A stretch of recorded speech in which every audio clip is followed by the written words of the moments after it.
we're rolling. Hello and welcome to the walk-off, everybody. I'm Scott Belford, joined by our now healthy interim co-host, Joel LaFlemme. Buddy, you had a rough week, last week there, but you're back on your feet, man. Good to see you. Yeah. I was sick there for a week. It's been a while. I'm usually pretty good, pretty healthy, but my voice is a little deeper now, so I can probably go voice over some Star Wars or something if I need to. But I'm Just feeling better. a little Back at it. pad of extra resonance never does anyone any That's harm, right. right? That's right. My solid radio voice is now kicked in. Buddy, the This Blue Sunday, Jays. This Sunday. Monster Jam. Kids seats are still just $6. So the Blue Jays, according to the math, after today's game, we are officially at the 50% mark of this season. And they're either going to be 76 and 86. That's the pace they're on. If they win today, that's the pace, is a 76 win season. Or if they lose today, it's a 74 win pace. So this team, buddy, has had two guys with shovels digging furiously over the last few months, and they have quite a hole to dig themselves out of, if it's even possible.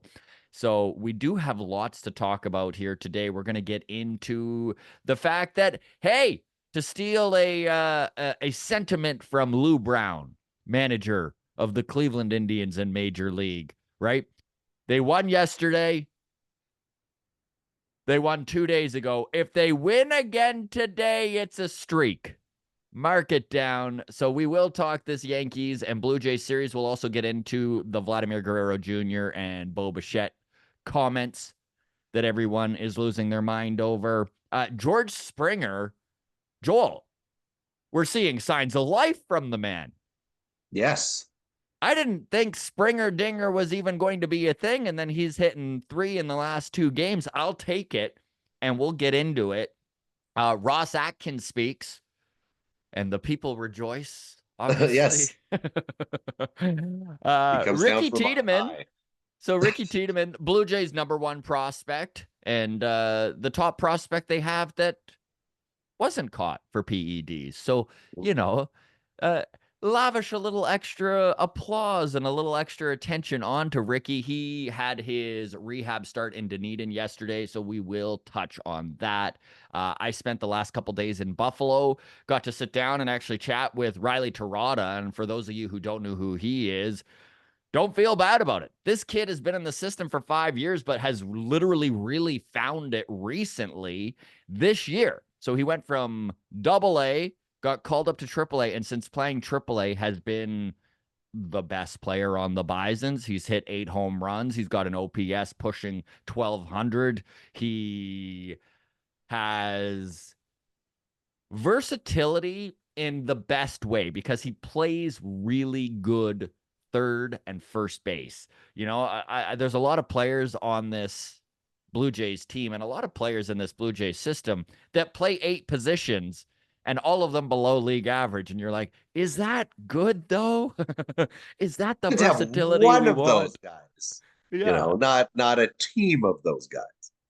I also, dude, got to talk with Eric Pardino. I don't know if you remember him. He was the Brazilian kid that they picked up at Yes. 16 back in 2017. He was like the number 5 prospect in the Blue Jays system back in 2019. And then he had Tommy John surgery, came back from that and was shut down again with elbow concerns, came back from that, shut down for the season with lower back problems. But he's finally healthy. He's only 23 right now. They've converted him from a starter to a reliever. But right now, dude, he's got a whip of like 1.04 and has been the best reliever in this Buffalo Bison's bullpen. So I got a chance to talk with him. So we'll touch on those two guys a little bit more in depth here. And then just to put a little bit of positivity on the Blue Jays fans who are calling that this season is over. And listen, Joel and I aren't delusional, right, buddy? The writing is on the wall. We see what is going on. If you follow this podcast, you're well aware of the direction that we truly feel this team should go. However, The New York Mets and the Houston Astros are doing some insane stuff right now. I mean, the Astros not as surprising as their pitching's kind of starting to come back together here, but man, the New York Mets, like on the back of a fast food restaurant mascot, has literally changed the trajectory of their 2024 season. And honestly, dude, in a time in baseball where there's that third wild card spot and you don't have to be anything more than an 84 win team to make that third wild card, dude, the Mets could literally squeak into the playoffs if they keep this up. And the beautiful thing with what's going on with the Mets, there's no pressure. They're not supposed to win. They're supposed to be the most overpriced, horrible team in baseball. And as a romantic, I kind of like to see it, you know? As a romantic, yes. Yeah, yeah. Yes. Because As long as, because and maybe it's the right maybe New York team, Joel. It's the right New York team. I'm that's not that right. romantic, right? Yeah. Absolutely. The Mets are, the baby brother, the little, the cast off team. The Mets are perennial losers, Yankees perennial winners. There's a lot more Mets in all of us than Yankees, so it's a lot Mhm. easier to relate to the Mets. And is it a situation where you just start running out every fast food restaurant mascot that you can, throwing opening pitches just to try to get, Oh, Jack in the Box is one day, and then the Burger King's throwing the next. Just try to get something. Like, which one is going to inspire you? dude, with this Blue Jays team, I'm into trying any sort of black magic mascottery tricks that there are in the book. All right. Like, bring me Mayor McCheese, that bureaucratic, bloated baseball bastard. Let's get on the phone, the Hamburglar, see what's his schedule's looking Ooh, like. Fuck, try it all. I'll try it all, man. I love it. The Jack in the Box guy, absolutely. Bring that round, bulbous nosed. do I do like, the do the Hamburglar and just go for it on cheating. Just yeah. start, just say, you know what? Start using foreign substance. Everybody on the Arelvis Martinez diet, Yeah, and Aralvis had the right idea. yeah, Away we just go. go. Yeah. The mascots are stickying up our pitcher's hands, right? Just like, give me your hand and I will stick them the way they should be. Yes. They just come out and they're high fiving all the players with these sticky gloves and then just trying to pull their hands apart like a cartoon. Ugh. I think that was in the replacements. Falco. All right. Blue Jays, Yankees, buddy. What a beautiful win yesterday. Yeah, Like I said, I was at the ballpark. The sun is shining. The dome was open. And whenever you can hand the New York Yankees a 9-2 loss, well, their fans are there in our stadium screaming in everyone's face to start the game and then get very quiet. And you see them exiting in the seventh inning. It's a beautiful sight, my friend. And I know it's been a rough season, but little victories like that is what we can hang our hats on as fans at this point. yeah, absolutely. And that's the Yankees are on a slide. Yes, they are. The Yankees 2 weeks ago were considered baseball's unstoppable destroyer team, and now they've lost what 10 of 13, and Dude, I Baltimore. love this stat so much. Baseball with stats is hilarious to me. So, since Alex Verdugo hit a home run in Fenway Park playing the Red Sox, the New York Yankees have been the worst team in baseball. The Boston Red Sox have been the best team in baseball, and Alex Verdugo has hit 128. I know that's all that like means nothing, but I just love the way you can kind of like build a narrative off of weird stats. You just go to the beginning of the bad streak and you go, that's why. This is Yeah, why. Did you wear your girl's underwear today? You didn't. Well, look you what you've did it, done. you idiot. We were doing so good when you were wearing those pantyhose, but now you stopped and we can't find a win.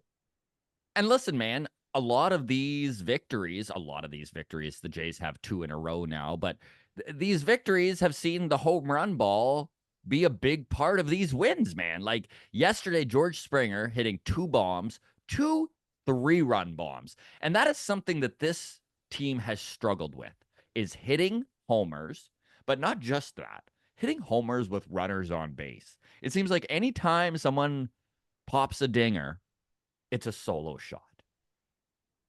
And man, those 3-run home runs, you hit 2 in a game, that just like, dude, the runs just pile up so quickly.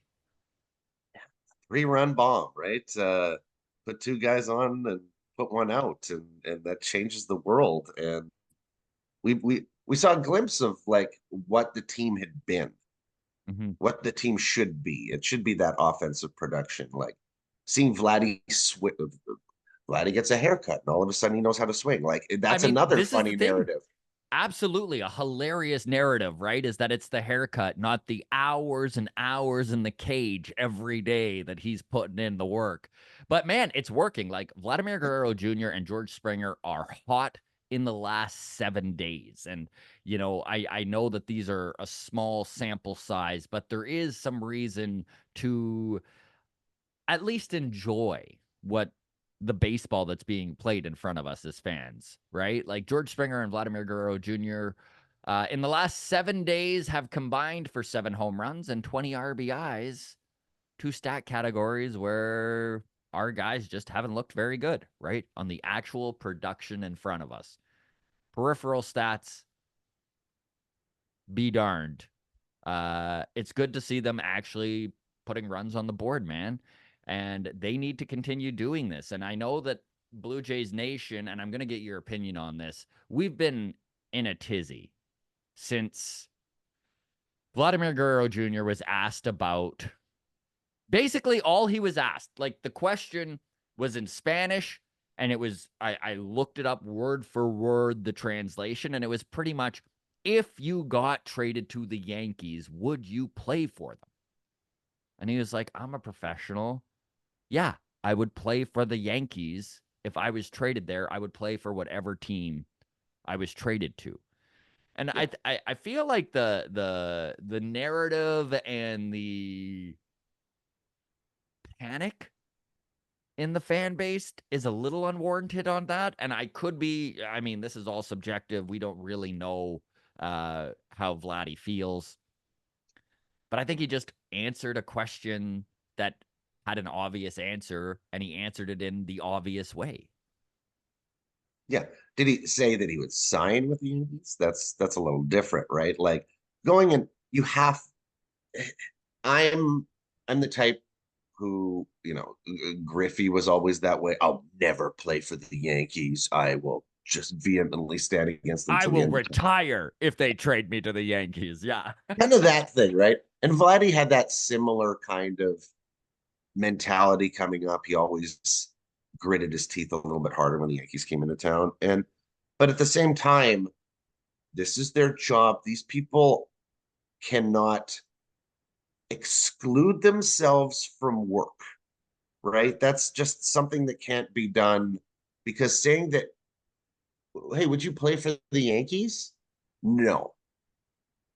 Well, the other teams hear that and go, well, who else is on your list? Who else is on your I'm not going to play for you list? And then you're like, oh, what, 10 teams you're not going to play for? Well, we're not going to trade for him, right? Like it's not, you can't exclude yourself from Marcus Stroman, prime Yeah. example, Yeah. right? He's never going to play for the Yankees. Who does he play for? The New York Yankees. So never And say that's the never. thing is like as a professional athlete, especially one of the as good as Vladimir Guerrero Jr., right? With that elite skill set, to eliminate a major market from your possible suitors is just a bad idea. Yeah. Even if he's just going to use the Yankees as leverage at some point in his career to increase his price, you want to be able to do that. Otani taught him something in the Yeah. offseason. Oh, yeah. I'm looking forward to playing for the Yankees. That's, he knows. But I don't take anything personally when a player is, are you going to play? No, I'm not going to come to the ballpark. Is that the answer you expected to hear? Because I didn't. I And don't think that there's a team that will stop Vladdy from playing baseball. Baseball, playing it in a yeah. Yankees jersey? Never. No, it's Yeah. like No. those are his choices. He's playing the game. And honestly, Joel, and everyone, the grounds crew, I'd love to hear from you here. We'll tackle this in mailbag and just see where you're at.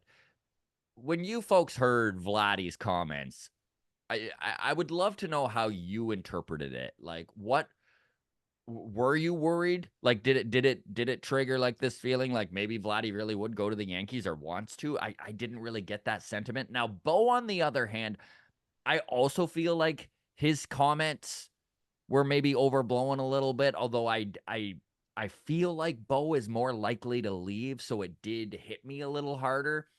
Even though, again, just answering questions, right? Which the question was, if you were traded at the deadline, would you be surprised? Now, remember, this team is shitting the bed right now. Okay. Their frustration in the clubhouse has to be at an all-time high. And on top of all of that, he is in a personal slump that has been plaguing him all season long. So my interpretation of his response, which was no, I wouldn't be surprised if I was traded, stemmed more from a frustration with his performance over 2024 than it has with actually. I think he absolutely would be surprised if he was traded at the deadline. And I think it would hit him hard, but he also knows how the business of baseball works, right? Hmm, Son of a former major leaguer who already went through all of this. great So one. I mean, yeah, maybe there was a better way to answer that question. Maybe he could have given the shiny, glossy, well, I'm just happy to be in Toronto right now. Whatever happens is out of my hands.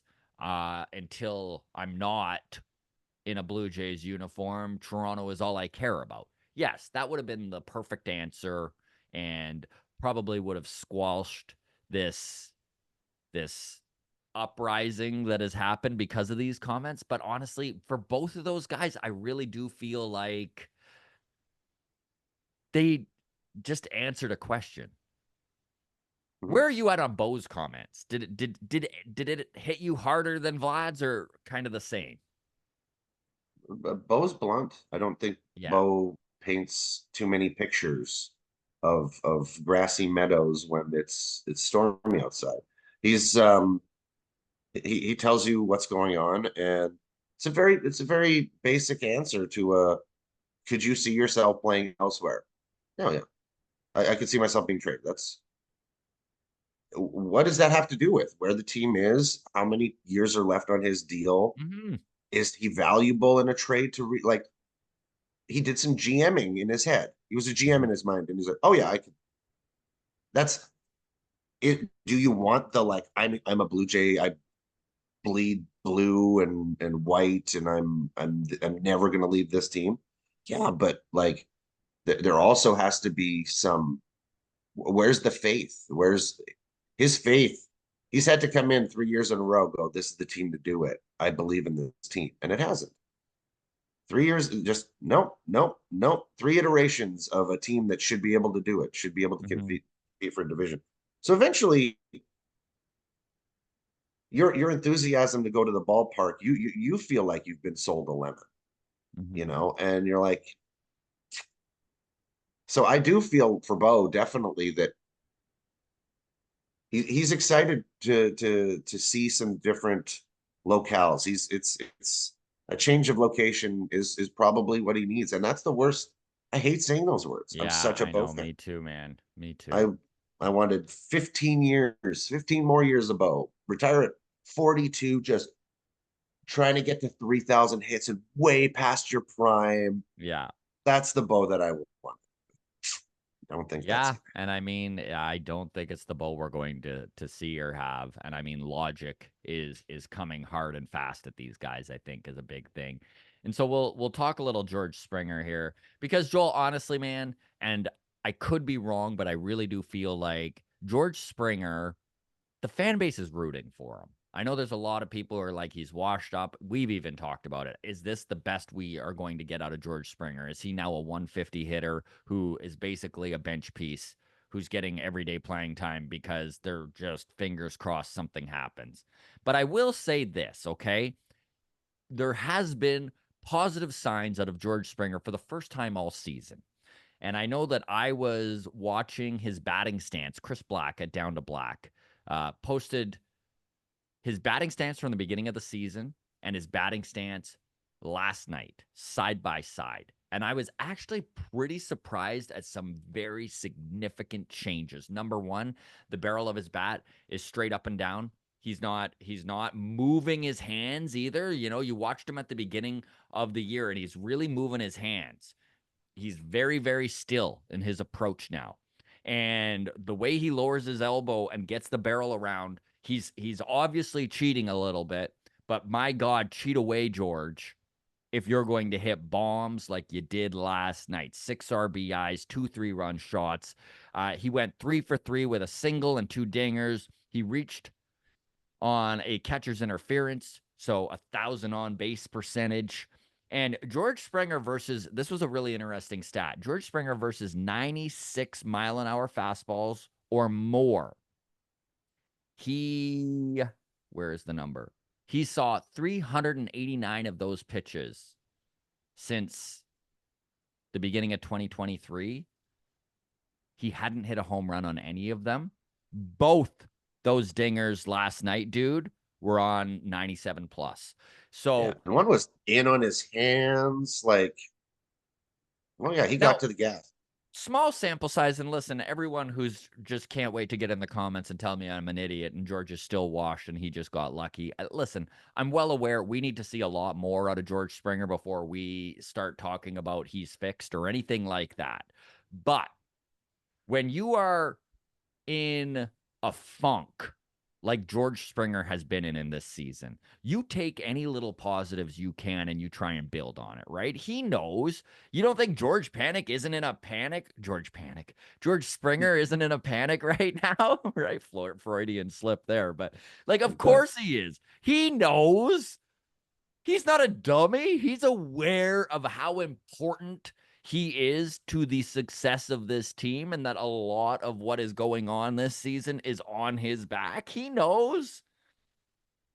He's added extra pressure onto himself, and you can just tell the way he talks in the media. He's very conscious of seeming too happy, too excited. He's downtrodden in his interviews because he's frustrated to the max. So, you know what?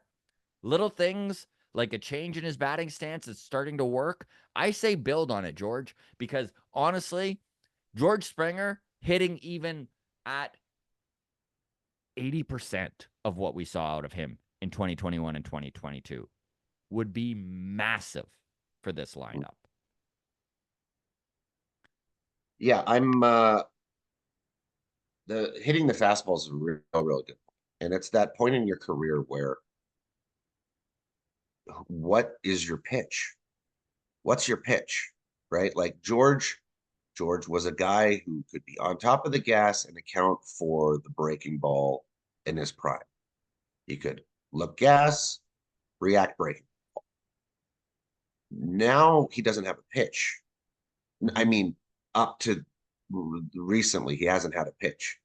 I would rather George cheat fastball and look so stupid on every other pitch. Just do that. Make it so that there is one pitch that you cannot be thrown and wait for that pitch. And it's very simplistic, but the best hitters feel like they can hit anything. George Springer at this point in his career needs to punish fastballs. Okay. So spin around like a top when they throw you a changeup. When they throw you the slider, just look like an idiot. But God, when they throw you that fastball, you got to be on it. So I don't care that you look dumb on off speed and breaking balls. They're going to obviously tune to that and start throwing you more. Maybe you get a few hangers. But right now, hit 240 and punish fastballs. Yeah. Right. And you know what? Like you got to make the pitchers adjust at this point because you got to be an insane person to think that opposing teams aren't looking at that 389 96 plus mile an hour fastballs, and the fact that George hasn't hit a home run on them up until last night, and be like, safest pitch we can throw, George, Yeah. is a heater.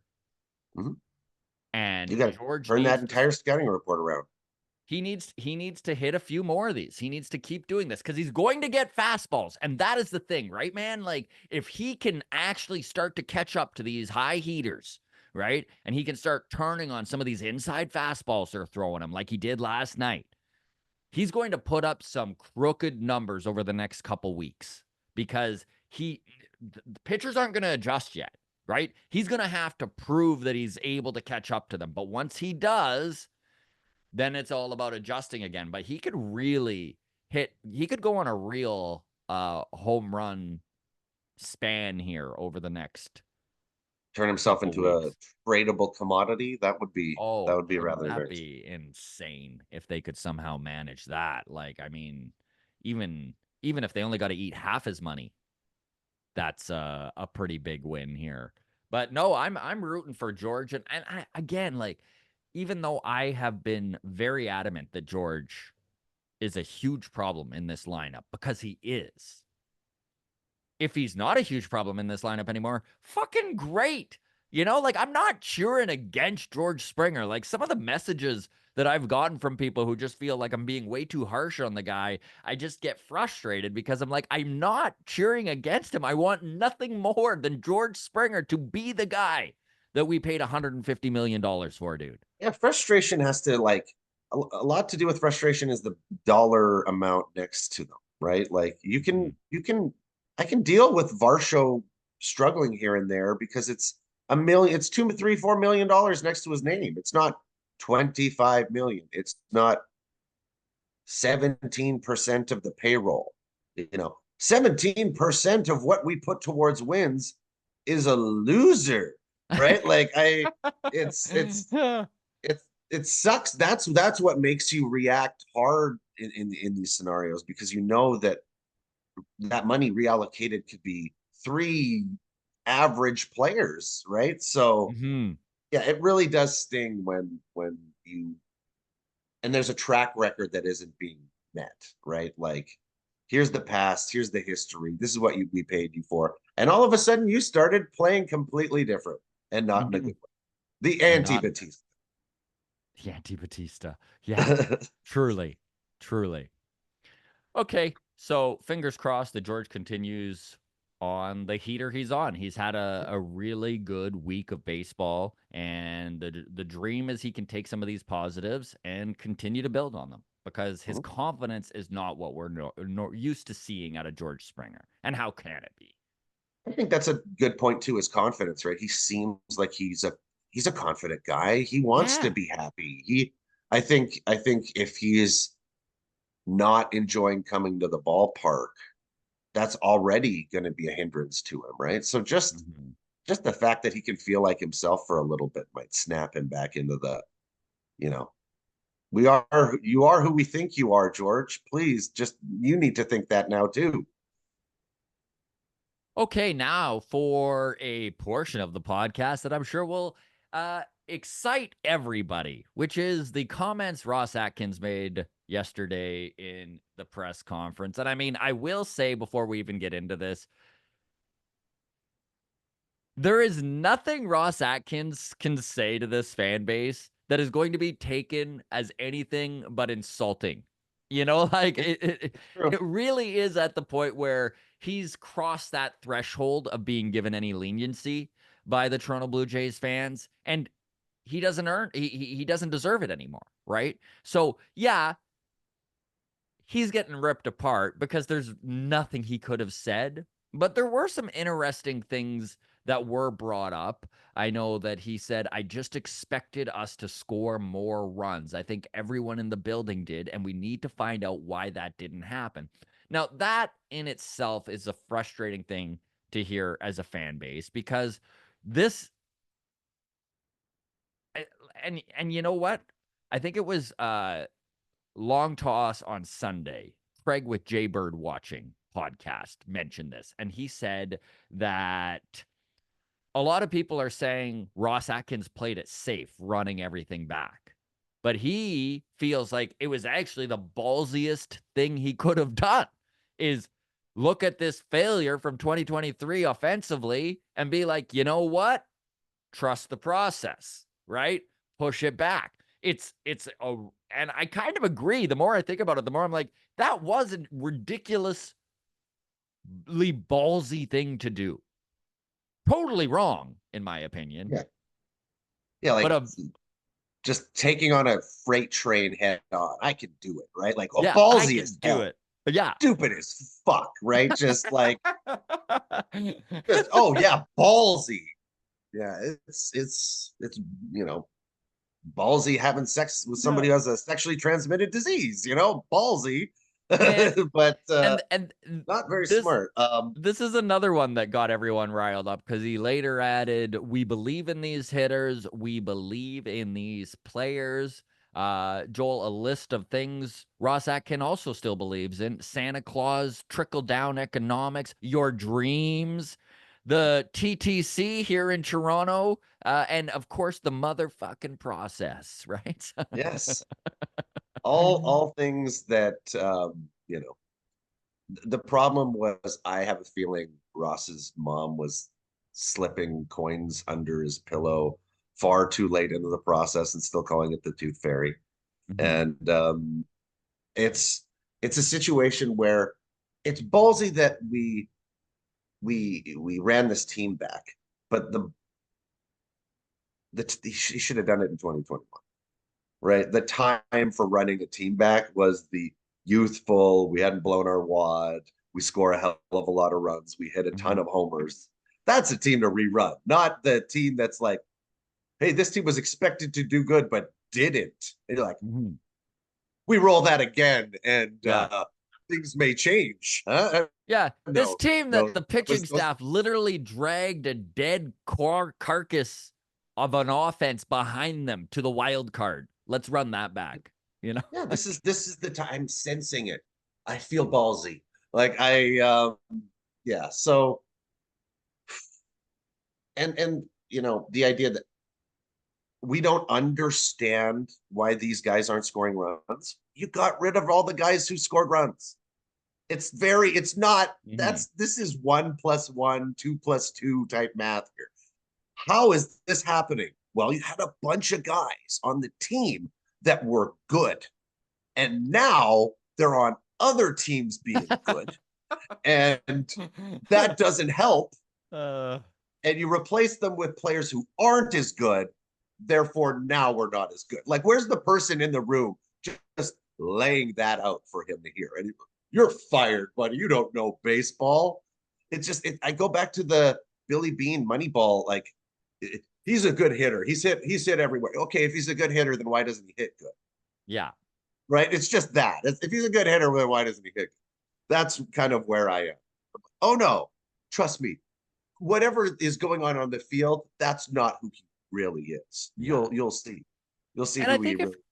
if you were to poll the fan base, I think the thing that frustrates everyone the most is that Ross Atkins has just dodged accountability. And I mean, to the point where he was backed into a corner to accept responsibility. I know this is a quote from the press conference yesterday. We obviously put ourselves in a tough spot over the last 7 days. 10 days ago, we were feeling like there was positive momentum, and that has gone away. And that's true. Even I felt like there was positive momentum after they took 2 or 3 against the Guardians in that first series they played against them. Of course, they got their ass handed to them after that when they went to Cleveland. But man, there was some positive momentum, and that was completely killed by that 7 game losing streak. And then he adds, the fact that we are in this position squarely lies with me. I'm accountable for that. As soon as I heard that, I went, holy shit. Obviously, Mark Shapiro has sat him down and been like, listen, these are things you have to say, okay? Because no one wants to hear anything but these words out of your mouth. And it's the first time I've really heard him be that hit the nail on the head. Like, The, obviously, we all know Joel. We know, like, the fan base knows who built this fucking team, but do finally you think he's it was? saying it. Do you think it was like a situation where he's there and he gets a text, and he sees like a picture of his wife like tied up with a gun to her head, and like the lines that he has to say are like in her hands, like say Yeah. this or I'm dead, Yeah. and it's just like I didn't know we weren't supposed to be here, but I'm I accountable thought for we would score more. This is on uh, me. Ugh. and then he walks up. I did what you asked. Please don't hurt her. Like, is that what I'm wondering if that was the scenario? Something like that was, So you know. these are another few quotes that I found interesting that we can touch on here. So this is from Ross. Again, this is his press conference yesterday. He says, right now, our focus is on the 2024 team. And with every decision you make, regardless of stadium renovations or the state of the organization, boy, he loves bringing up those stadium or renovations, eh? You Oh have yeah, to be thinking about the future as well. As you've seen over the last 4 years, we've poured a lot into the current team from a financial standpoint, very true, a trade standpoint, and a resource standpoint, all very true. We'll continue to do that until it doesn't make sense to do so anymore. So, my question to you, Joel, is when does it stop making sense? It it can't. reminds me of the saying, the best time to plant a tree was a Last year year, ago. yeah, The second best time to plant a tree is right freaking now. right here in the moment. Um, it really is a situation of like, do you want momentum to be job security at this point? Momentum can come on a bad stretch against a bad. Hey, you play some good teams, but it's 4-5. You play 3-4-5 on their rotation, and you're like, oh, we scratched out 2 out of 3. And it's like, yeah, Yeah. but it was our 1-2-3 against their 3-4-5, and we pulled out two barely. That's it. It's like, are we going to let some moments like that kind of spurn our enthusiasm that there is potential here, or the comments about, hey, these guys aren't on the trading block. We're not trading. We're not sellers, but we're ready. Or like that Yeah. sounds like you're selling. You're like, Yeah. well, these guys aren't for sale. They're for sale. They're for sale. They're not for sale. They're for. It's like Dustin Hoffman in Hook when he wants to commit suicide. He's like, don't try and stop me, Shmi. Don't you dare try to stop me. Don't you try to stop me. Try and stop me. Yes. And he's like Shmi. sneaks in to try and stop. I'm committing suicide, Shmi. Somebody stop me. Oh man. A hook No, reference. I love it. there you go. One of my favorite parts of that movie too is when Shmi is running around the ship and he's like, Shmi, what about Shmi? Shmi is Shmi's me. me. What about me? What about Shmi? And he's just loading himself up and Yeah. he walks out like a cartoon character, like just full of Man, doubloons. that was Treasure. such a 90s movie, like PG, right? That's Yeah, the rating on that. And yeah. they started off with Hook comes into her house, like puts his hook all the way up the Oh, stairwell, steals the kids, right? Like PG. children Just a napper. fun Peter Pan adventure.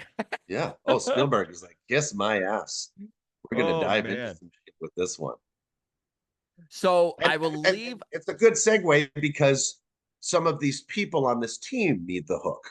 Yes. Ooh, Ah, classic. see what I Just did there. really tied it all together. What a There nice we little bow you put on that. Okay, go. so we'll leave the Ross Atkins topic, but I will just give one last quote he had, which is we have not received many or a significant number of calls asking for our players that are on short contracts.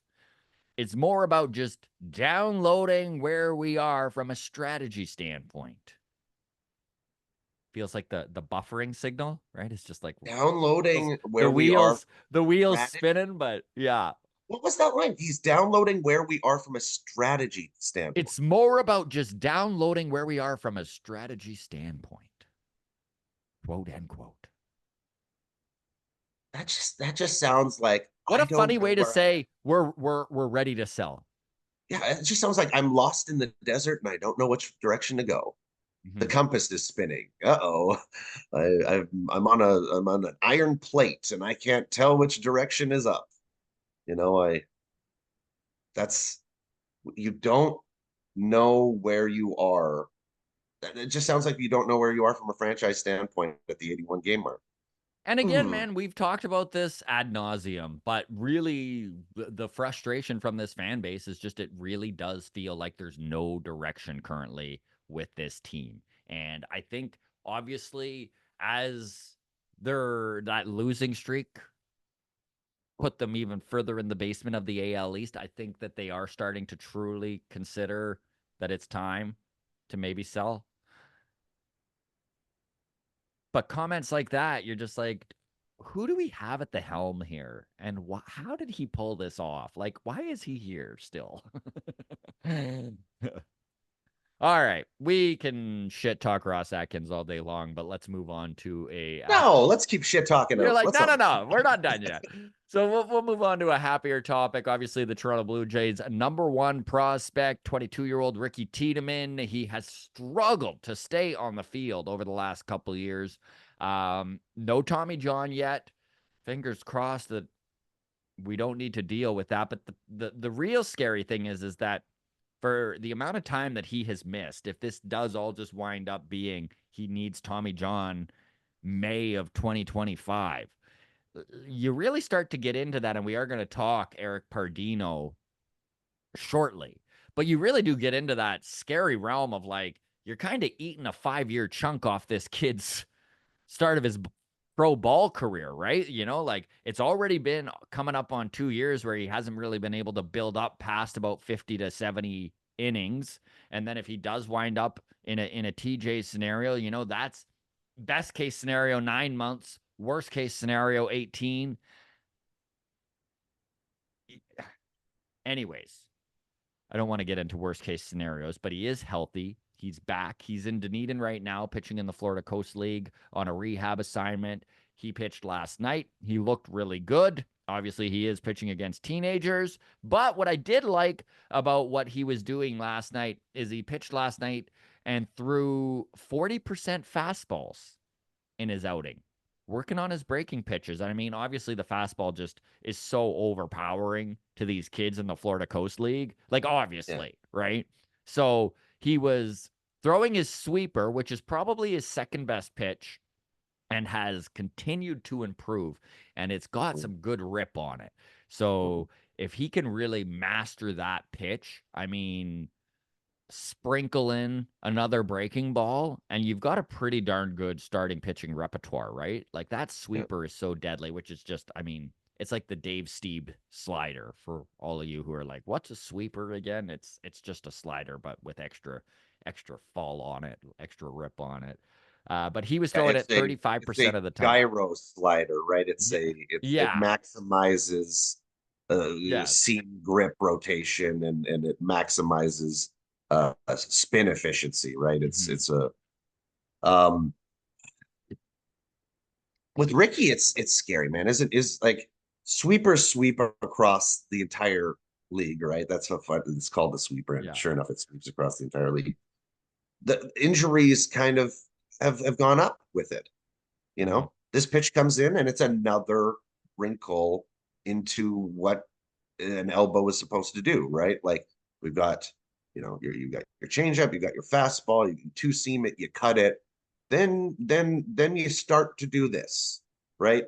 The At the end of the day, this motion, whatever you're doing, if it's a wrist spin, we got to get back to places where you're throwing a curveball out of a lock grip. You're not trying to add this to it. Mhm. This is causing the elbow to snap. It's that extra rotation. And this I've said this a long time that like pitchers strive to be these Hall of Fame level talents, right? They get in there. Nate's a great example of, oh, you got Hall of Fame stuff, kid. You're 6'4", you're 235, you throw 102. You got Hall of Fame stuff. As opposed to, you're just a fucking kid who doesn't know this game. And you need to learn how to pitch effectively. Okay. And we can talk about the Hall of Fame later. We can talk Mhm. about the Hall of Fame 7 years from now when we've accomplished getting through a major league season as a pitcher. That's goal number one. Pitch Yes. 180 innings in the show. You're getting injured on 25 inning stretches shows that that is not who you are. And if you're getting pitching injuries from pitching, maybe 98 and a 18-inch sweeper isn't who you are. Maybe you're not a Hall of Famer. Maybe you're just a good pitcher that needs to get And 95 that's down. fine. Exactly. That's what I'm saying. Maybe you need to crawl before you can walk, before you can run. And I think nowadays we're trying to get kids to come to the major leagues and run, That's right? a They're great supposed to run analogy. right off the Yeah. bat. Okay. And they're not given the opportunity to be average or uh here's a situation with runners on. We don't care if you fail, kid. It's a learning experience. This is what 40,000 fans sound like on a Saturday against a division rival. Hmm. And there's something to building that experience and knowing that the greats, most of the greats that were Hall of Famers, dog shit in their early years. Yeah. Crap. Like Sandy Koufax was awful for 5 seasons until he figured it out. Right. So I've kind of got that mentality where we put it in their head that you're this golden god. Look at 100 miles an hour. That 100 miles an hour means you're exceptional. Hmm. Where's that pitch going? How many times can he throw that pitch? Who are you really? Because I don't think that those things are being found out. I think, hey, here's the numbers, here's the stats. You're a golden goose. Oh, you got hurt a bunch of times.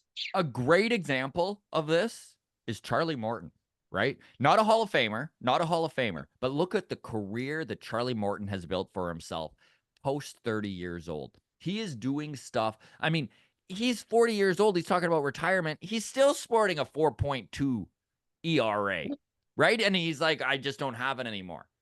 But like, man, it's not all about velocity. And I think the sooner some of these kids realize it, the sooner they're going to save their arms. And I totally get that when you're like a Paul Skeens type and you've got that second or that top gear where you can rear back and throw 103, it's hard not to, especially at 21 years old, right? Like to tell these kids to like rein it in, but it's less about reining it in and more about learning to pitch. Jordan Hicks is a good example this year. 105 guy. San Francisco brings him in and says, as a starter, you got to be about 96. 96. Let's try to Mhm. locate 96. Now he's Yes. a starting pitcher, right? Now he's a starter. Now he gets through innings. He's an innings eater. They're like, oh, wow. There's more there.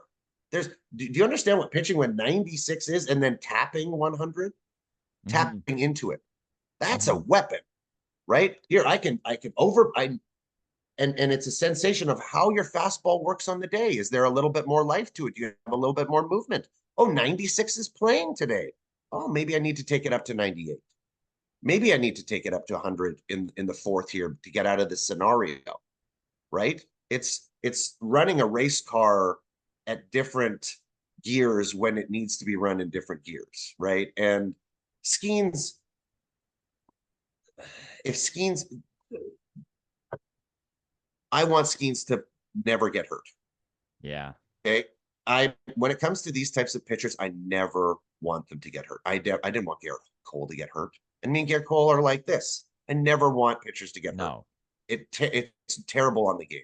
Seeing DeGrom go down and knowing it's 18 months, Otani going down, knowing it's a year. It's terrible. It's you instantly lose some of your greatest talent. And I really hope that Skeens can be 102 miles an hour for the next 18 to 20 years. I really, really, really do. Yeah, man. But if he is, he's the unicorn. He's the rarity. He's the oddity. That's not there. Nolan Ryan, you can't strive for it.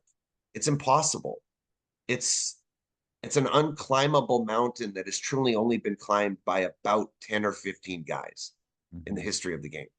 And the rest have fallen to the wayside because it's an impossible feat. So you have to know what you can do, not what the limits of humanity are, and get something in Nate Pearson's head where I one day am going to throw a 110-mile-an-hour Yeah. fastball. That was in his, get that out of there. Yeah. Slap him, because Yeah. that's killing these kids. Eric Pardino is a great example of this, even. I know I spent the last couple days in Buffalo reporting on the Bisons and got to sit down and actually chat with Eric Pardino. If you don't remember who Eric Pardino is, everybody, he was actually an international free agent draft of the Blue Jays back in 2017. 16 years old out of Brazil. He was the highest paid Brazilian ever in the international free agent draft. The Blue Jays got him at $1.4 million. He was the most highly sought after pitcher in that draft. He rose up the rankings so fast. Like, think about the fact that this 18-year-old kid was pitching in the Florida Coast League in 2018 and literally mowing guys down. His star rose quickly, and he hit that number 5 prospect in the Blue Jays system before he had hit 18. 19 rolls around, 2019 rolls around, and as a 19-year-old, he winds up needing to get Tommy John surgery. He comes back, misses the end of the COVID season because there is no minor league. Joel will be back, by the way. He must have just, his internet went down there. But 19 years old, gets Tommy John surgery. No minor league season over COVID. Sorry, I kind of lost my train of thought there for a second. 2021, he returns and elbow problems right out of the gate. So he gets shut down in 2021. He comes back in July and then pitches 2 games.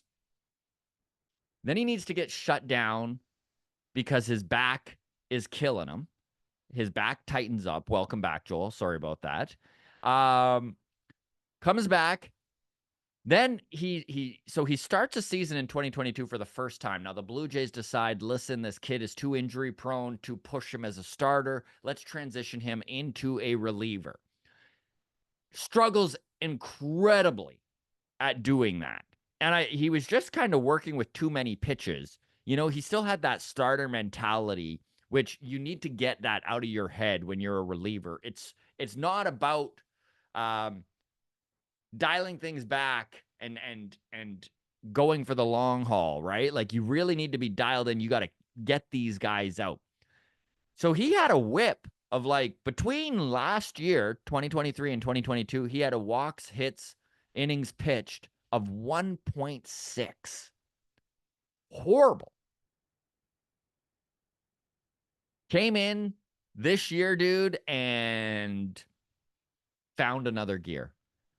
He went on a 17-game scoreless inning streak. So he had 17 innings in a row in New Hampshire where he didn't allow a run. They called him up because of that, extended that streak to 18. He did wind up giving up a run in his second appearance in Buffalo. Getting to talk with him, dude, like, it is amazing how much this kid loves baseball and is just so happy to be back on the field. And he's only 23. Like, that's like just the amount of roadblocks put in this kid's way for him to be able to just come back and finally be healthy, finally be on the field and loving baseball. I know he was talking about rehabbing and how difficult rehabbing is because you're away from the team, you're away from your friends, you're away from anyone who's going to motivate you. There's a lot of it on yourself, and you know, it's I'm rooting for Eric Pardino. You're on mute there, buddy.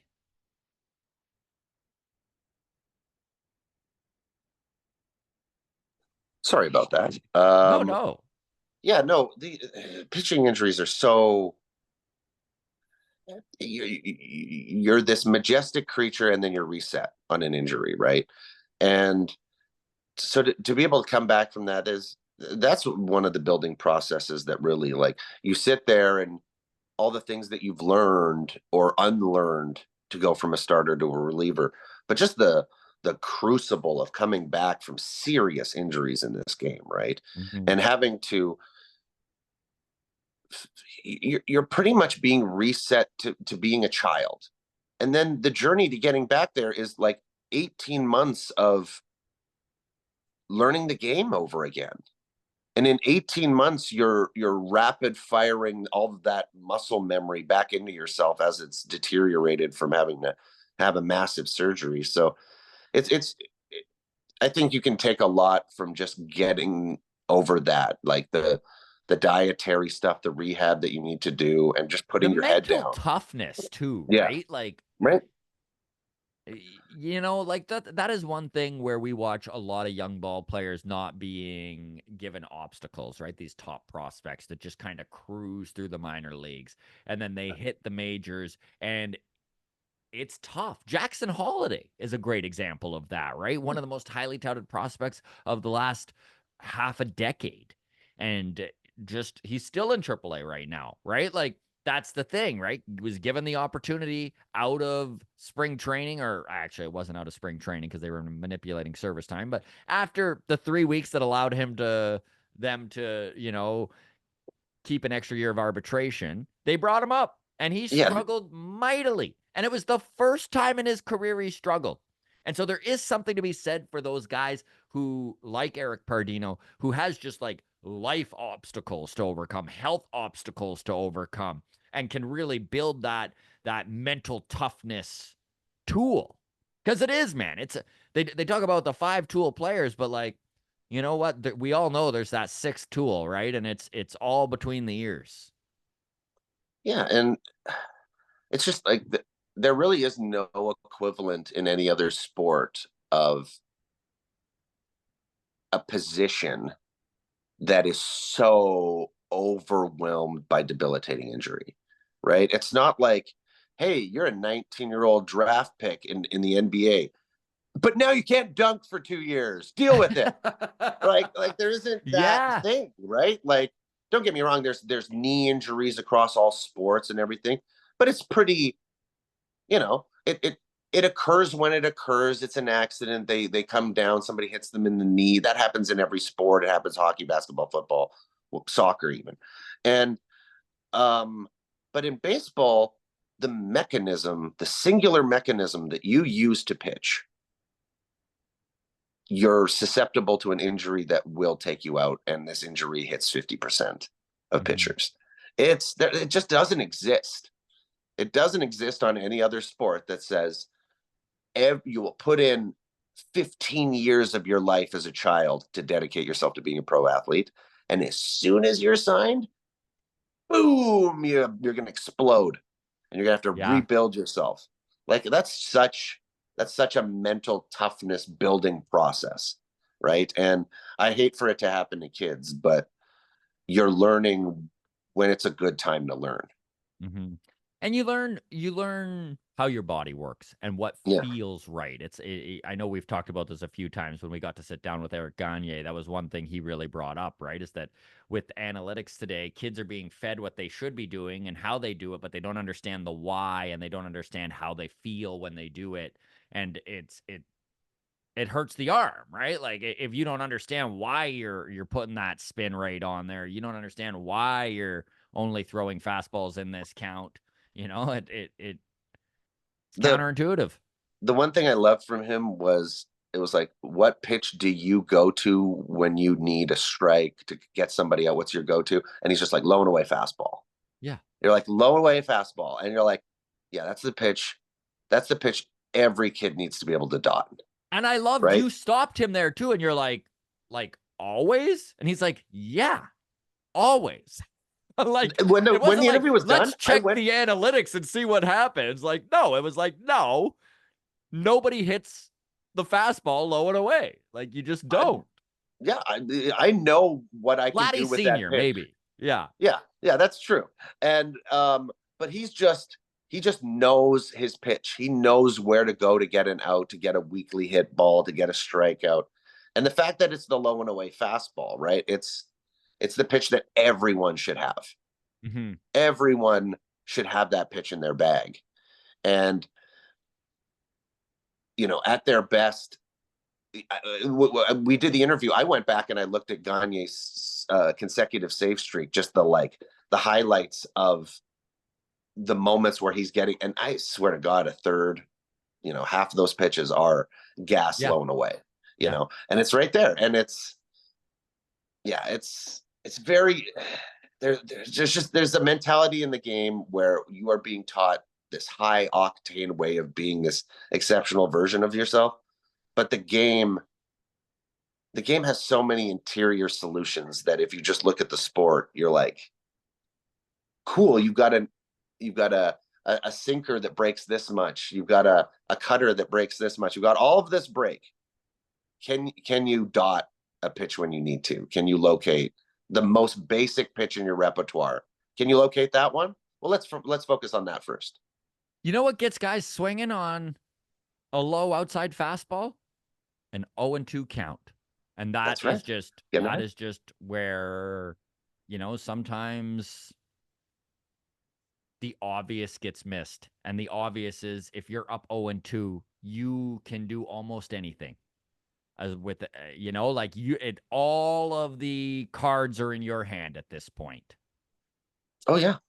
Oh yeah, and you got to get ahead. You got to challenge. You got to see the difference between a foul ball strike and a whiff strike.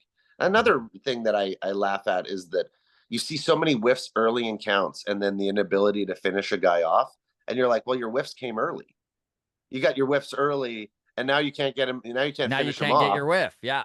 And it's just like, well, why didn't you get ahead on two foul balls, fastballs that are fouls? Those are strikes. Mm-hmm. Save your whiffs for the Yeah. punch out. There's so many. There's so many elements of pitching, right? And you're right. The sixth tool is all up here. That's So the one that needs to be sharpest. before we move on to the last topic here, I will touch on Riley Terada. When I was in Buffalo, he continued to pound the ball. This is a kid who's hitting 337 since getting the call up to Buffalo. And he's found something this year, man. He's another one of those prospects in this Blue Jays system that, I mean, again, we can talk about whether this is the right way to have prospects or not. But he's another late bloomer, 25 years old, who has just kind of found it this year. Very similar to what we saw out of Ernie Clement. Very similar to what we saw out of Davis Schneider, out of Spencer Horowitz, another great example, right? Not a lot of fanfare, not a lot of hype, not a lot of shine on that prospect star. But when these guys get the opportunity, they've got maturity that a lot of these younger prospects don't have, and you're seeing the success out of Davis, out of Spencer. Riley Terada is another guy to keep an eye on. 8 home runs since getting called up to AAA May 24th. If you are curious on more about Eric Pardino and Riley Terada, I actually wrote articles on those. You can get those at crier.co, a little self-promotion there. I'm new to writing, so be kind. But no, there's some good information in there. And on that, let's talk some New York Mets, my friend, because Joel, this is a team that was 28-37 before the Grimace game when Grimace, McDonald's mascot, threw out the first pitch. That was June 13th. This team is 39-39. That's a stretch. That is a stretch, buddy. That's 11-2.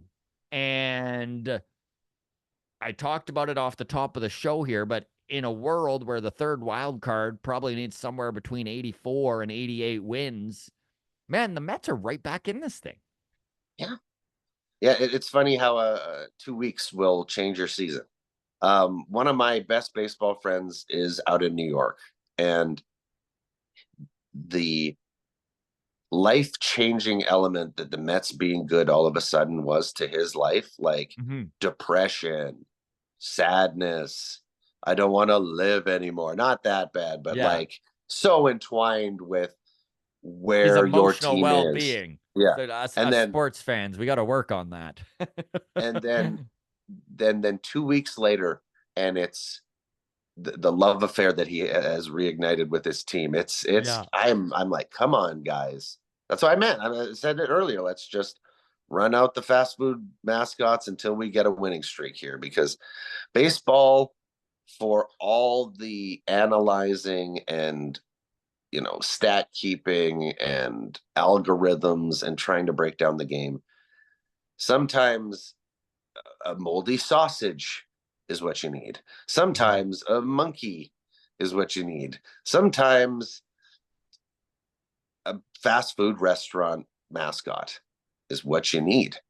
Sometimes you need a group of veterans that just refuse to buy into the fact that the team isn't good anymore. And I'm of course talking about the Houston Astros in this scenario here. This is a team that has been to 7 straight ALCSs.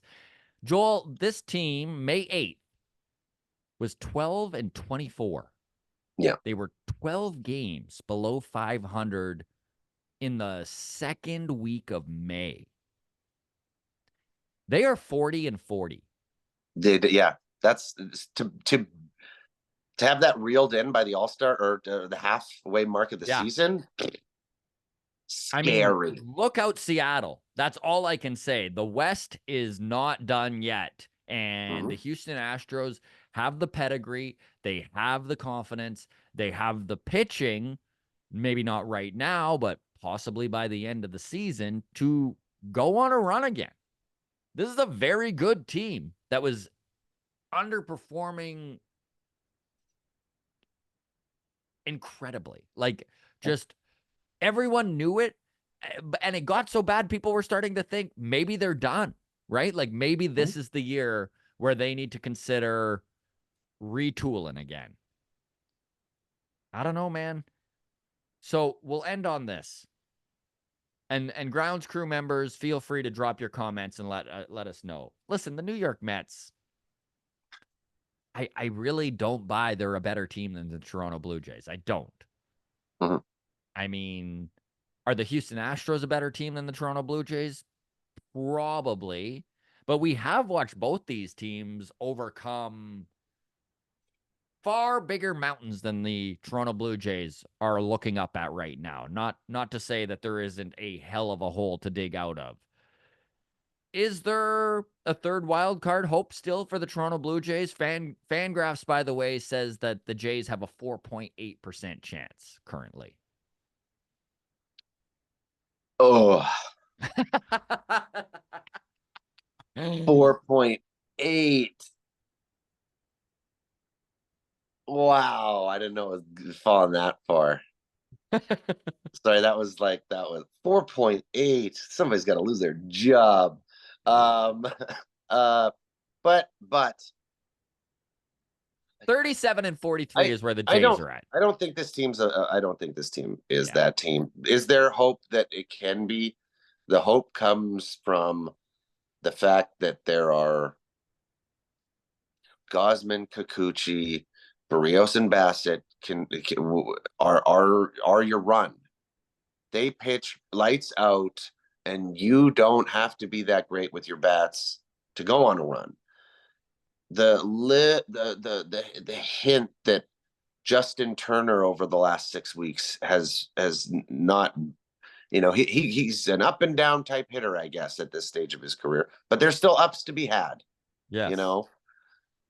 Springer finding some life, and Vladdy, like, it's all Vladdy. I Yeah. think we've said it for years now. This team needs success. Vladdy needs to be the third best hitter in baseball, the second best hitter in baseball for the rest of the year. He Mm-hmm. just needs to hit 340 with power, and that's it. That's where, if we're going to do anything, it's him being a Hall of Fame talent in the years that he needs to be a Hall of Fame talent. If not, no chance. We can talk rebuild all of July. In the meantime, maybe there's a grimace out there for the Blue Jays. Fingers crossed. Joel, thank you so much for taking the time, buddy, and so glad to see you back up and healthy, man. I Yeah, look forward to when you join us next week. awesome.